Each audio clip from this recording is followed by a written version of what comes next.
Hey Colts, it's Mrs. Aladdin. I hope you're having a great day. I'm here to do a little more reading from our book, The One and Only Bob. We're making good progress, so let's keep on keeping on. All right, let's start with this chapter called Dragon.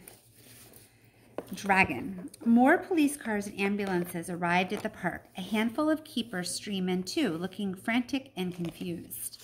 The weirdest thing of all, wandering through all the destruction are random park residents. Animals, birds, reptiles, residents who most definitely do not belong in gorilla world.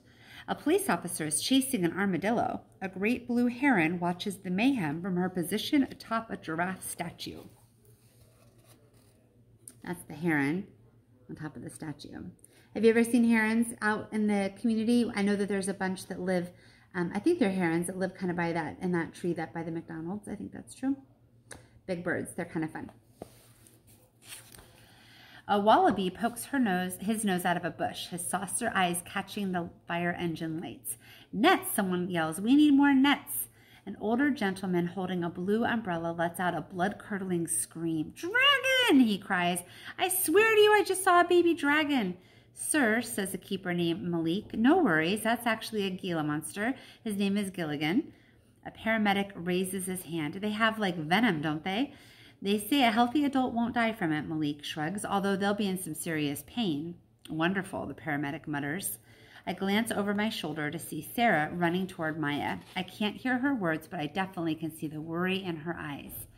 Zena's ears tip forward. They're getting the cutters in the jaws of life. Jaws, I repeat. I don't like the sound of that. Spreads metal. They're probably getting close. Come on, we need to get out of the way. I ain't going anywhere. I hear you, she says, and I can tell from the weary sound of her voice that she's had this conversation before. But the best thing for Ivan right now is to let the humans do their thing. I think about it, figure she's right. I give his fingers one last lick. They don't move. Nothing. Nada. We pick our way to the bottom of the debris pile. Hang in there, Ivan, I call. We love you, buddy. I know it's crazy, but I listen anyways, hoping for a sign, any sign that he's still with us. Hugging. I run to Kanaya. Don't worry, I tell her. He's going to make it. I can tell she doesn't believe me. From there, I head over to Maya and Sarah and Ruby. Maya has a radio handset in one hand, and for some reason, a young squirmy meerkat in the other. Sarah kneels down and hugs me tighter than any sweater she's ever knit. Bob, she cries, what happened to your nose? And look at your paw. Some dogs don't like to be hugged that way, and I'm one of them. But Sarah needs to do it. I can tell somehow, so I let her. It isn't so bad, really. Loose. A new police officer joins us. Officer Williams, she nods at Maya. You're with the park, right? Yes, I'm Maya. This, Officer Williams pauses. We need to get this under control ASAP. Winds are going to pick up, and we haven't even hit the eye. Storm surge could be an issue. This one's moving slow. We've got a skeleton staff here, says Maya, as the meerkat attempts to eat her earring. Early reports say maybe a third of the habitats are damaged or destroyed. She shakes her head. We've got some injuries and possible fatalities, too. Human? Don't think so. Anything loose that could be, a problem? Maya presses her lips together. Yep. Such as a couple Florida panthers, gray wolves, python maybe, possibly an alligator or two. American alligators, not Chinese. I don't care if they're from Canada. If they eat people, we're in trouble. They don't, typically. Typically, Officer Williams repeats. Well, that's reassuring. Sarah loosens her grip on me ever so slightly. Maya, she asks, voice trembling, have you heard anything on the radio from George and Julia? I keep calling, but the cell towers are down. Nothing yet, Maya says, but I'm sure they're fine. Nearest shelter's over at Lincoln Elementary, says Officer Williams. You could check there. Sarah frowns. They were probably right here before the tornado hit. We're searching the park, ma'am, says the officer. We'll find them if they're here. Everybody clear out, a firefighter with a megaphone yells from a spot near Ivan. Could be danger of more collapse. We're working on this last metal beam. I look to see if Ivan's fingers are moving. Nothing. Hold on, Ivan, I yell. Nothing. Sometimes nothing is the worst sound in the world. Ruby lets out a little elephant cry, and then I realize that maybe that's the worst sound in the world. CPR. The wind dies down to a whisper as if the world is holding its breath along with the rest of us. Do you have any vets standing by? Asks Officer Williams as two more ambulances screech to a halt nearby. Yes, Maya nods. Not sure when they'll get here, though. Officer Williams waves down an ambulance crew member. You ever give CPR to a gorilla? Primate's primate, I guess, he says, but he doesn't look too sure. What's going on? We're waiting on equipment, but we're stretched pretty thin. Lots of structural damage on the north side of town, said Officer Williams. They've got to get a chain on that last beam, trying to pull it free with one of the cars. Somebody under there? Gorilla, we think. Not sure what else or who else. I look at all the cement, all the wood and metal. Nobody could survive that, not even a silverback gorilla with the strength of 8 men. And yet, Ivan's fingers moved. And then they didn't. Several minutes pass. The rain slows a bit, along with the wind.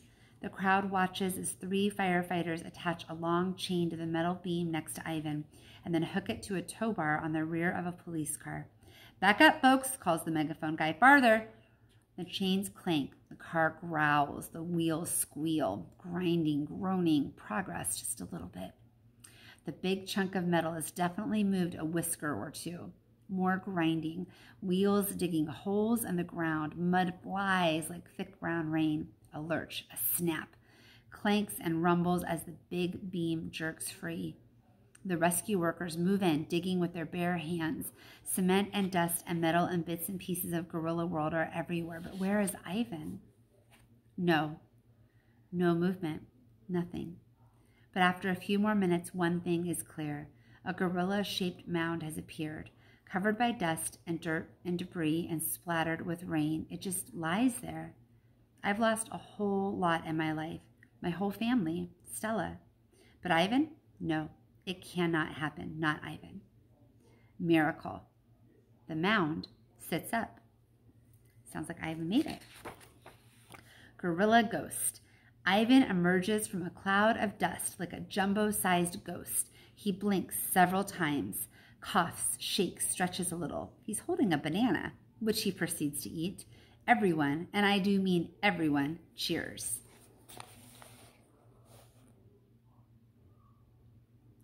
How did he hang on to that banana the whole time? What do you think? He's probably hungry after all that effort, huh? Wolf on the run. I scramble over to Ivan, and he gives me a look that says, "You're the best, Bob." "I thought you were a goner," I say, licking some banana goo off his chin. "Me too." Ivan seems a little dazed. His eyelashes are white with dust. "What happened anyway?" "A tornado." "Ruby okay? Kanaya, Julia, George?" "Haven't seen Julia or George yet. Kanaya's over there carrying on." A paramedic holding a box of medical equipment approaches us nervously. "I've got this," calls a woman I recognize as one of the park veterinarians. The paramedic looks happy to step aside. The vet gently but firmly pushes me out of the way. "I'll be back," I tell Ivan. I run to Kanaya. "He's good, totally good." The look of joy in her eyes makes me want to give her an affectionate nose nudge, almost. From there, I joined Ruby and Maya. "I was so scared, Bob," Ruby whispers. "Me too, I admit, me too, but he's fine, I promise." We watch a pair of otters dart past, chased by a guy with a net. One of the firefighters who've been clearing debris yells, "We're clear here. No sign of other victims." Sarah closes her eyes. Oh my gosh, excuse me. Sarah closes her eyes and I can smell her relieved tears. While Maya listens to her walkie-talkie, trying to take stock of the damage to the park, Officer Williams' radio hisses and crackles with new problems, new flooding, new dire predictions. "Copy that," she says into her radio. Even with the chaos and noise, I'm close enough to the radio to catch the tinny sound of frantic barking. "We've got a unit reporting the animal shelter down the street flooding," Officer Williams says. "Also, we've got a trailer park damage on 12th Street, an oak down at Nelson Avenue blocking traffic, and a big rig overturned near the fairgrounds, and that's just for starters." Out of the corner of my eye, I notice something airborne. It's graceful and bold, like a huge wingless bird. The crowd gasps. It's Kimu. He lands on the hood of Officer Williams' squad car. His eyes are glazed, his coat wet and shimmering. "We got a I-091 here," Officer Williams whispers into her receiver. "Confirmed. Seems there a wolf on top of my vehicle." Slowly, she reaches for the pistol on her hip. "Please advise." Shots fired. Several officers raise their guns. The tranquilizer dart guy takes aim too. "No," Maya yells, "no guns."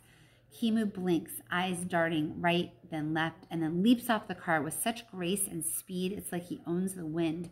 2 shots ring out. Silence follows. Was he hit? Someone asks. Maya closes her eyes. I sure hope not. I sure hope so, someone else says. Jungle. As I watched that leap, watched Kimu fly, I didn't know what to think. Part of me was like, go for it, dude. And the other part of me was thinking, it's a jungle out there. Situation. Officer Williams climbs onto a picnic table. Someone hands her a megaphone so she can be heard over the din. Folks, she yells, listen up. We've got a handful of animal control workers coming over, but several roads are already flooded out, and the weather guys are saying that Gus is going to take his sweet time. Meantime, park supervisors, call in more help, but only if your workers can get here safely. The unmistakable roar of a big cat rolls over us like slow thunder. Any more trank guns? Officer Williams asks the park director, who's just arrived. 3 in reserve, she answers. Nets, we have a dozen. Okay, then. Officer Williams's radio crackles. I can hear more shouting, more dogs barking. Shelter's flooding, she says. Yeah, that happened before, the director says, usually just a foot or 2 of water. Okay, public safety is where we start. Officer Williams wipes rain from her forehead. We need to get the word out that these animals are on the loose. Of course, says the director, we have protocols in place, but we need to be careful how we word this. People might overreact. Ma'am, the firefighter interrupts, I see a python in my backyard. Ma'am, the firefighter erupts, I see a python in my backyard. I'm sure as heck going to overreact. First things first, says Officer Williams. Triage the main office. Check wreckages for any survivors, human or animal. Fan out with trank guns. Get an inventory on how many animals are loose. I wonder how it's possible that Officer Williams can seem so composed. The air reeks with fear from animals, birds, and people. From me. And yet she doesn't seem worried about herself. Just other people. Weird the way some humans stick their necks out for others. Doesn't make a whole lot of sense, does it? Again, the crackle, the hiss, the barking. My ears perk up for a minute. Was that a familiar voice? Maybe someone I know is in the slammer? I'm going to the shelter at the elementary school, says Sarah. Her hands are trembling, but her voice is firm, to look for George and Julia, just in case. She strokes my head, and I'm happy to let her. I wonder if I should tag along with her to see if I can help out, now that I know that Ruby and Ivan are safe. Hiss, crackle, meow, bark. I hear it again. Oh my goodness, I'm so tired, you guys. My ears go on alert. My body goes rigid. No, it's impossible. Never. Some barks you never forget. One place. I know what I have to do. Despite the turmoil all around me, the noises, the smells, the fears, the confused humans, the frantic animals, despite my worry about Julia and George, I know there's one place I need to be. And we're going to have to find out what that is tomorrow. All right, friends, you have a great night. I'll talk to you later. Bye.